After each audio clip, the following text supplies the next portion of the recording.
Next game is Raiders at Panthers. This line open up Raiders -1.5. It's up to 3. Charlie Campbell loves the Raiders. I should mention that. I'm wondering if you feel the same way.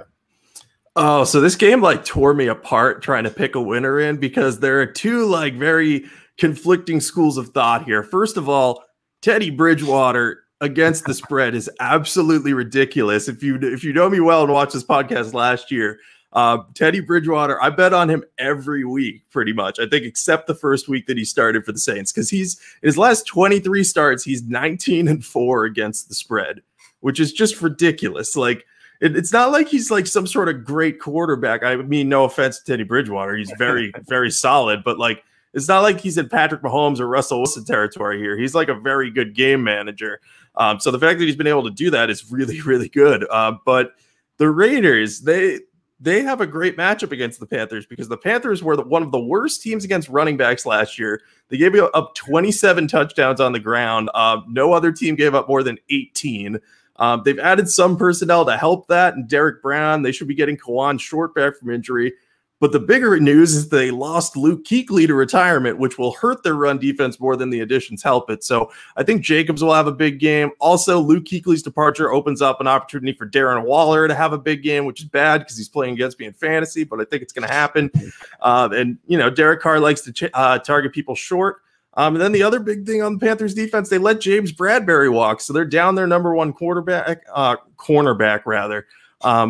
They added a bunch of talent in the draft, but I don't think they're going to be ready for week 1 in a season where there was no preseason. And the coaching staff on the Panthers is, you know, they don't have much NFL experience at all. So I think it's going to take them a long time to get acclimated. So everything points Raiders here except Teddy Bridgewater. So I'm going with the Raiders, but out of respect for Teddy, like if he somehow covers in this game, like I will bet Teddy Bridgewater covering the rest of the season probably.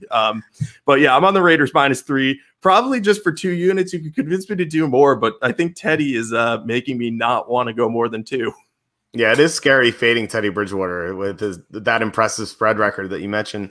Maybe like thinking about how like he has to learn a new offense in Carolina with a new head coach who's never been a head coach before, like let alone like been in the league. Like he doesn't have much NFL experience. Matt Rule talking about, so it's a new coaching staff that like almost none of them have NFL experience. So I think this could be tough for them. And you know the Raiders are more established. Like John Gruden, 3rd year with the Raiders. Greg Olson, the offensive coordinator, has been in the NFL forever.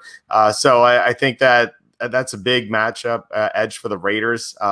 And also, you know, the Carolina's inability to stop the run versus Josh Jacobs. Like I love Jacobs. I've said before, I have a 16-1 prop on him to win the rushing title this year. So hopefully he gets off to a good start here. If he doesn't, maybe I'm not going to win. But I think that the Raiders are, I think they're the right side.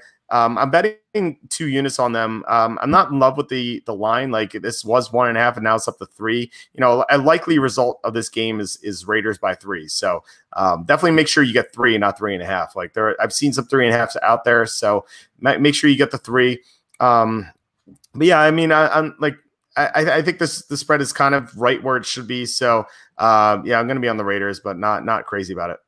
Yeah, I think if the spread had stayed at 1.5, I'd be crazy about it. I think 3 is the right spot. Like, you know, if we were talking about a normal season in which there were going to be fans in the Carolina Stadium and there was a preseason where we could see Matt Rule and the guys in action, see what their offense was doing and everything, I think it would be a different story. But I think for now, -3 for an experienced head coach like Gruden, who has won a Super Bowl, I think is a no-brainer. Yeah, for sure. Someone's asking Derek Rivers or Phillip Rivers this weekend.